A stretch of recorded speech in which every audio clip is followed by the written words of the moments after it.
Academic और general both exam के लिए writing task 2 tips and tricks आपके लिए लेकर आए हैं इस वीडियो में, जो होने वाली हैं 7.5 बैंड स्कोर के साथ और 100% गारंटी है। आप जहां पर भी इंस्टीट्यूट में लगे हो 5,000 10,000 जहां पर भी देते हो वहां पर सेम इस वे में फ्री ऑफ कॉस्ट आपको कोई भी नहीं सिखाएगा। So you can see on your screen, student का रिजल्ट देख सकते हो आप अपनी स्क्रीन के ऊपर। लेफ्ट एंड राइट जो अभी रिसेंट एग्ज़ाम होकर गए हैं उनका प्रूफ देख सकते हो मोबाइल स्क्रीन रिकॉर्डिंग के साथ, जो कि हमारी पीडीएफ में से 100% सेम हमें रियल एग्ज़ाम में देखने को मिला है। अगर आपको भी लिसनिंग, रीडिंग, राइटिंग और स्पीकिंग पीडीएफ चाहिए, आप हमें डायरेक्ट मैसेज कर सकते हो हमारे व्हाट्सएप नंबर के ऊपर, क्योंकि बहुत बार ऐसा होता है कि हम रियल एग्ज़ाम में अच्छा स्कोर नहीं कर पाते बट अपने इंस्टीट्यूट्स वगैरह में स्कोर ले लेते हैं। उसका रीज़न यही है कि हमारे पास राइट नॉलेज या फिर राइट ऐसी पीडीएफ नहीं है, ऐसी प्रेडिक्शन नहीं है जो सेम लेवल या फिर सेम पैटर्न की होती है। तो हम आपको सेम लेवल, सेम पैटर्न और 100% जो पीडीएफ हमारे पास्ट में हिट गई हैं आपको प्रोवाइड कराएंगे, जिसमें से आप अच्छा स्कोर भी ले सकते हो। आज हम लोग बात करने वाले हैं टास्क 2 के बारे में। ये 9 बैंड स्कोर का टास्क 2 है और मैं आपको बहुत अच्छे तरीके के साथ सिखाऊंगा कि कैसे आप भी 9 बैंड तो नहीं, चलो 7.5 या फिर 8 या फिर 6.5 बैंड स्कोर आप इजीली ले सकते हो। बट लोगे कैसे, उस चीज़ के बारे में हम बात करेंगे इस वीडियो में। तो जुड़े रहें हमारे साथ। पहली बार हमारे चैनल पे हो, लाइक एंड सब्सक्राइब जरूर करना फॉर डेली वीडियोस के लिए। फर्स्ट ऑफ ऑल हमारा काम है स्टेटमेंट को रीड करना। यहाँ पर स्टेटमेंट क्या है? सम पीपल थिंक, कि कुछ लोग सोचते हैं, sending criminals to prison as an effective way to deal with them. कि मतलब क्या है? अब इसकी ग्रामर को समझिए, इसके पॉइंट ऑफ व्यू को समझिए। उसने क्या कहा कि क्रिमिनल्स को, मेन वर्ड क्या है हमारा, क्रिमिनल्स को जेल में भेजना, उनके साथ इस टाइप की डील करना, ये क्या सही है? अदर लोग क्या कहते हैं? Other think education and training are better, कि एजुकेशन अच्छी है। फर्स्ट ऑफ ऑल क्या कहते हैं वो, कि एजुकेशन अच्छी है प्लस ट्रेनिंग अच्छी हो तो उनको जेल में भेजने की ज़रूरत ही नहीं है। मतलब कि other think that education and training are better. तो क्या आप इस बात से एग्री करते हो या फिर डिसएग्री करते हो?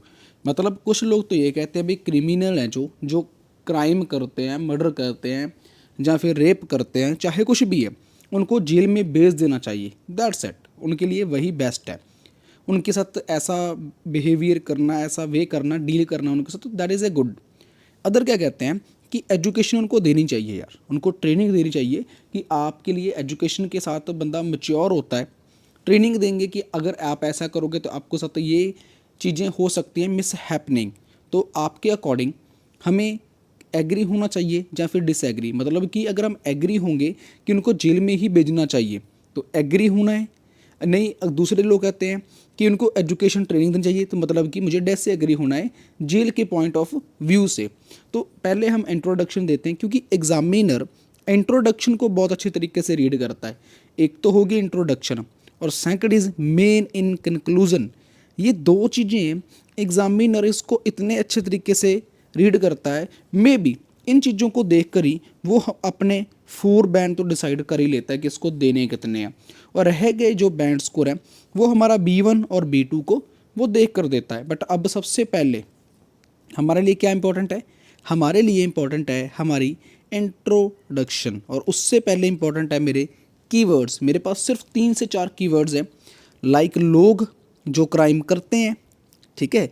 सेकंड, जो क्रिमिनल्स हैं, क्रिमिनल्स जो जिन्होंने क्राइम कर चुके हैं उनके लिए बेस्ट है जेल, बेस्ट है या फिर उनके लिए एजुकेशन बेस्ट है। अब मेरे पास ये 4 पॉइंट है। अब मुझे इन चारों के ऊपर काम करना है, चारों को बहुत अच्छे तरीके से एक्सप्लेन करना है। बट सबसे पहले मैं एक पॉइंट ऑफ व्यू इंट्रोडक्शन का लिखता हूँ, सिर्फ एक कि क्रिमिनल्स के कि डील कैसे करते हैं। People have different views. मतलब फर्स्ट ऑफ ऑल हमने कोई भी आपको टास्क आता है, आपने लोगों की बात करनी है कि लोगों का पॉइंट ऑफ व्यू क्या है। जैसे यहाँ पर की गई है, यहाँ पर क्या बात करी गई है, पीपल हैव डिफरेंट व्यूज़, कि लोगों के पास डिफरेंट व्यूज़ है किसके रिगार्डिंग। आप इस लाइन को कॉपी कर लो, अपनी कॉपी पे लिख लेना। अगर यहाँ पर क्रिमिनल्स लिखा है, यहाँ पर गवर्नमेंट लिख सकते हो, यहाँ पर एजुकेशन लिख सकते हो, यहाँ पर किसी भी टाइप का अदर टास्क आता है तो आप इसको पैराफ्रेजिंग करके इस लाइन को कॉपी कर सकते हो, क्योंकि ये 9 बैंड स्कोर की है। People have different views regarding how to deal with criminals, कि लोगों के पास डिफरेंट व्यू है भाई, किसके रिगार्डिंग है, क्रिमिनल्स के रिगार्डिंग।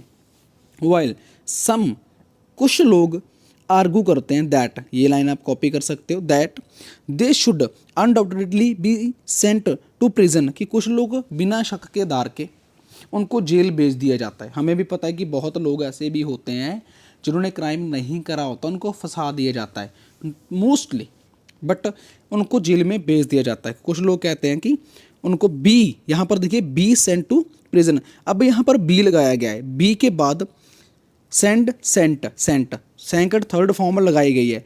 हम ग्रामर की बहुत मिस्टेक करते हैं टास्क 2 में, हमें मोस्टली ये नहीं पता होता कि बी कहाँ लगाना है, बी के बाद थर्ड फॉर्म लगेगी, विल बी, है ना, तो इस टाइप से उनको भेज दिया जाता है। उसके बाद हमने यहाँ पर लगाया कॉमा, बहुत स्टूडेंट्स को ये भी नहीं पता कि कॉमा कहाँ लगाना चाहिए, कॉमा लगा दिया। अदर स्पोर्ट, कि अदर स्पोर्ट क्या करते हैं, अल्टरनेटिव एजुकेशन मेथड, कि जो एजुकेशन मेथड है ना to solve the root cause, मतलब कि जो एजुकेशन है कि वो इन केसेस को रूट करेगा, ठीक है। I strongly agree with the latter statement, कि मैं पूरा स्ट्रांगली एग्री करता हूँ इस स्टेटमेंट के साथ। अब आप देखिए कि कितने सिंपल वे में लिखा, यहाँ पर सिर्फ ओनली फर्स्ट ऑफ ऑल किन की बात करी गई, लोगों के पॉइंट डिफरेंट व्यूज़ की बात करी गई। उसके बाद जो मेन यहाँ पर स्टेटमेंट दी गई है क्रिमिनल्स को लेकर, उसकी बात करी गई है कि लोगों को वो जेल भेज देते हैं।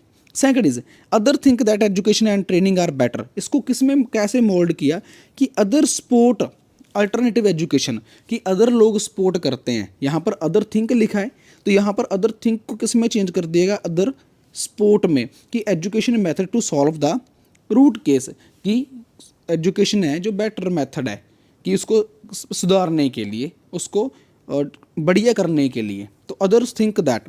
तो ये तो होगी हमारी इंट्रोडक्शन। अब सबसे मेन पॉइंट था जो हमारा इंट्रोडक्शन का था, जिसको देख और इंक्लूजन को देख कर ही एग्जामिनर 4 बैंड तक तो हमें आराम से दे ही देता है, ठीक है जी। अब चलते हैं इसके कंक्लूजन के ऊपर कि एक्चुअल में कंक्लूजन कैसे लिखा हुआ है, उसको हम जस्ट देखते हैं कि यहाँ पर क्या लिख रखा है उसने। इन कंक्लूजन, भाई कंक्लूजन में क्या कहता है वो, कि ऑल दो मोस्ट पीपल इज दैट, कि बहुत लोग सजेस्ट करते हैं offer should be put in jail without a doubt, कि मतलब कि offenders should be put in jail, कि उनको जेल में भेज देता है विदाउट कोई शक के, बिना शक के उनको जेल भेज दिया जाता है। तो that only while governments and compulsory education and training parts can we tackle the root of the crime behaviour, कि गवर्नमेंट को ये चीज़ ऐड कर देनी चाहिए कंपल्सरी, मतलब कि जेल्स के अंदर हमने एजुकेशन सिस्टम देखा है, वहाँ पर भी उनको ट्रेनिंग दी जाती है, वहाँ पर भी उनको टैकल किया जाता है उन चीज़ों को, कि उनको ट्रेनिंग देनी चाहिए, एक टैकल करना चाहिए उस प्रॉब्लम को कि क्राइम का जो बिहेवियर है वो ऐसा बना क्यों हुआ है, तो उस बिहेवियर को वो चेंज कर सकती है गवर्नमेंट। तो मतलब कि कंक्लूज़न में साफ साफ लिखा है कि शक के आधार पे लोगों को, शक पे या उनको जो मर्डर करते हैं, जो क्रिमिनल्स हैं, उनको भेज दिया जाता है, ठीक है, put jail without a doubt, but government को compulsory education training part can be tackle the root of the crime behaviour, कि उसके ऊपर चलाना चाहिए, कि लोगों में अवेयरनेस फैलेगी, जेल में भी वो होना चाहिए, आउट ऑफ जेल भी वो चीज़ होनी चाहिए।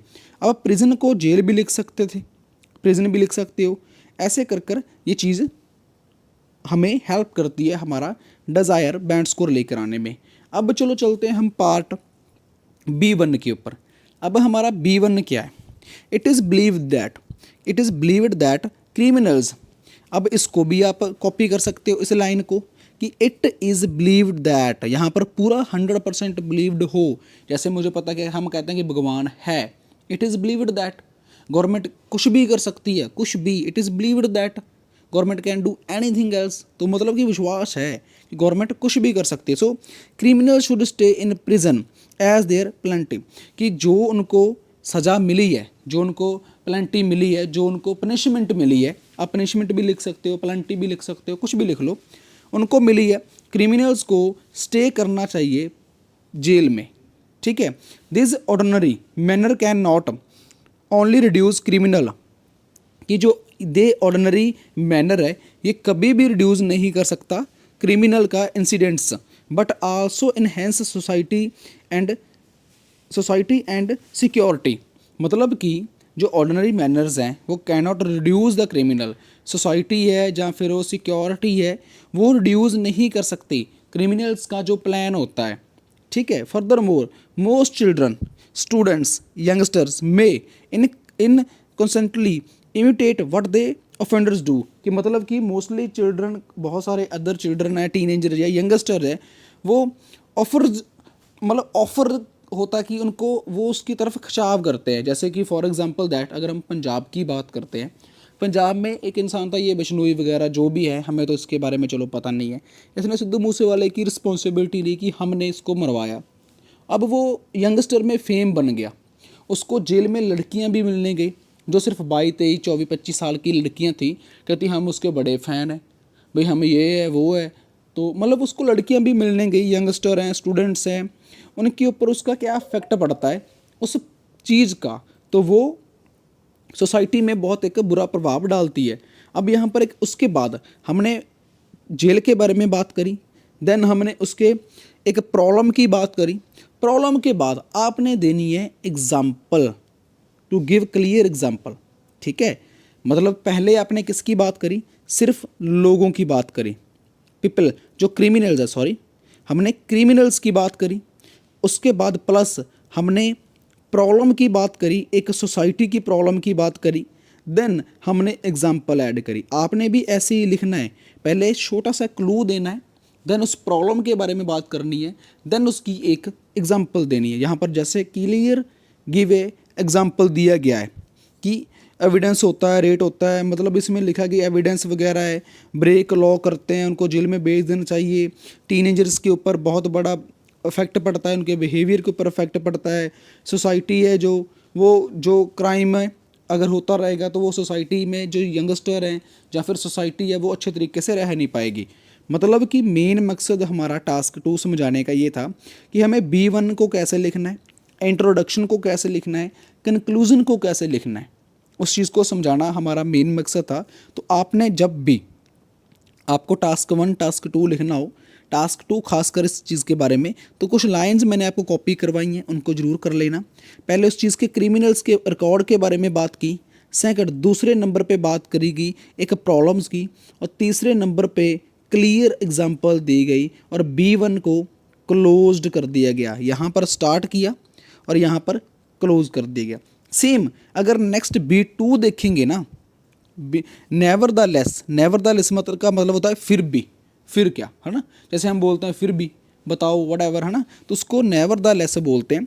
उसके बाद इन माई ओपिनियन, आप इनको भी कॉपी कर सकते हो। यहाँ पर भी सॉल्विंग को लेकर बात करी गई है, रूट केसेस को लेकर बात करी गई है, ठीक है। एक प्रॉब्लम है जो हमारी स्टेटमेंट है, स्टेटमेंट की यहाँ पर पहले नंबर पे बात करी गई है। सेकंड टू बिगिन विद, उस प्रॉब्लम को कहाँ कहाँ पर देखा गया, क्या प्रॉब्लम फैल जाती है, जो बड़े चैनल्स हैं BBC है, थीस टाइप ऑफ चैनल्स हैं, उनके बारे में बात करी गई है सेकंड नंबर पे। थर्ड नंबर पे फिर एग्जांपल दी गई है और क्लोज कर दिया गया है अपना B2। आपने भी सिर्फ यही 3 पॉइंट उठाने हैं, point 1, point 2 and point 3। Point 1 आपका आपकी स्टेटमेंट के साथ मिलता जुलता होना चाहिए, पॉइंट 2 उस प्रॉब्लम के बारे में होना चाहिए जो उसमें आपने मेंशन करनी है, और पॉइंट 3 आपने उसकी एग्जांपल डालनी है। हम क्या करते हैं, हम डायरेक्ट उठाते हैं और लिखते जाते हैं और हमारे वर्ड्स कंप्लीट हो जाते हैं। हमें ऐसी गलती कभी भी नहीं करनी अगर अच्छा बैंड स्कोर लेना है। तो यहाँ पर सेम वैसे ही लिखा गया है, पढ़ाने लिखाने में मेरे से भी कोई गलती हो सकती है तो उसको ज़रूर माफ़ करें, और ऐसा करोगे तो आप भी 8.5, 8, 7.5, 9 बैंड स्कोर ले सकते हो। Thank you so much for watching, like and subscribe जरूर करना।